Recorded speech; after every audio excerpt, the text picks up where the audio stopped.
edit and not use anyway, right? So, Oh, brilliant. Oh, I want you to speak a lot about it. Yeah, definitely. All right. So. Okay. Eyes down, just what else? Brilliant. All right. So, thank you for doing this interview with us, Dave. So first, I kind of want to ask a broad question, and basically the first question is, what was it like to be a gangster in the 60s in post-war Britain?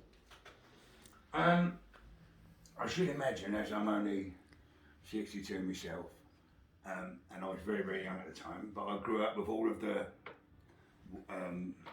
celebrity criminals from the era, the Freddie Foremans, the Reggie Crays, Charlie Crays, Joe Powells, the Richardsons. I grew up with them. They taught me, they built me.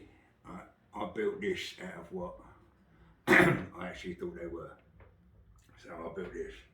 And it was very, almost honourable, because don't forget, what I've got to say is this, don't forget, after the war, everyone was used to being in an army frame of mind, all together, a unit, us against them. And if you was a spy or anyone who grassed anyone up, not in the crime world, in the army world, for England, if you was a spy and told secrets, so you were killed for that. If you was a grass military years ago, you got murdered for that, because England was taught to loose lips, sink ships, walls have ears, don't tell no one to nothing, no comment. So if you was a copper at that time, you had a fucking terrible job, because everyone you caught ain't saying nothing, because they're army trained.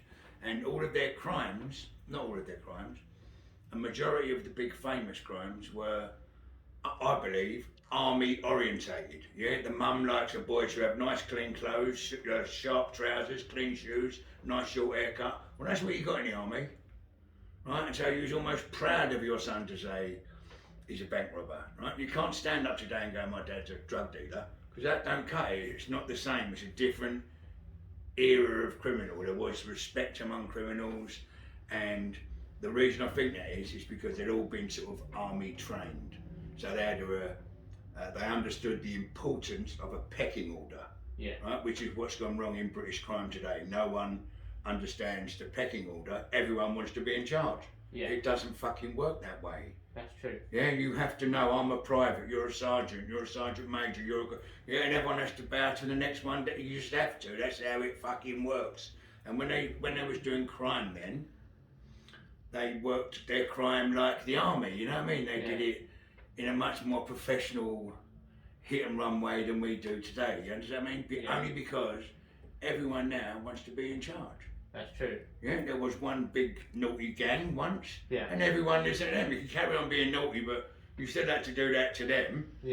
And today the Albanians ain't going to listen to the Romanians, who ain't going to listen to the Indians, who ain't going to listen to the Pakistanis, who ain't going to listen to the Jamaicans, and the Russians ain't going to listen to, no one's going to, so everyone's trying to be in charge, and that's why it's an unmendable problem, which way the world is spiraling crime-wise. It's all filthy, nasty, dirty, no class around it, no honour, no respect. So trying to be a criminal today is the wrong move.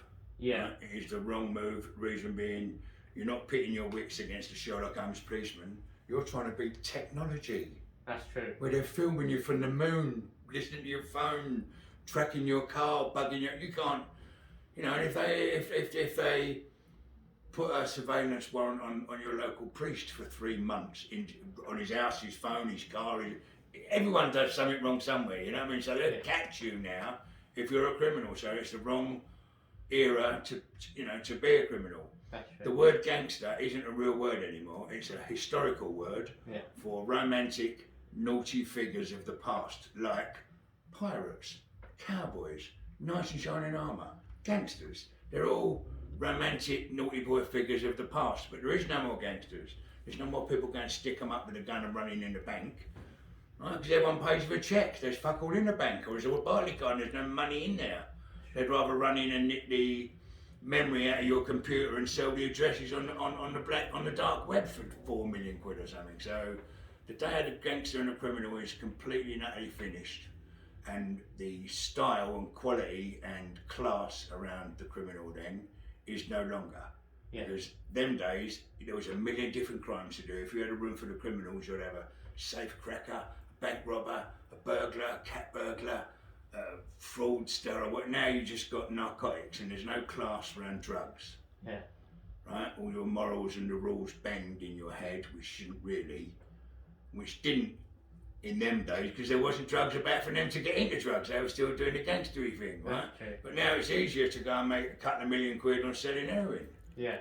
So heroin dealers have not got the same class wrapped around them as a bank robber.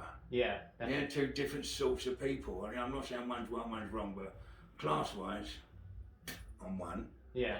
and I am the other. Brilliant.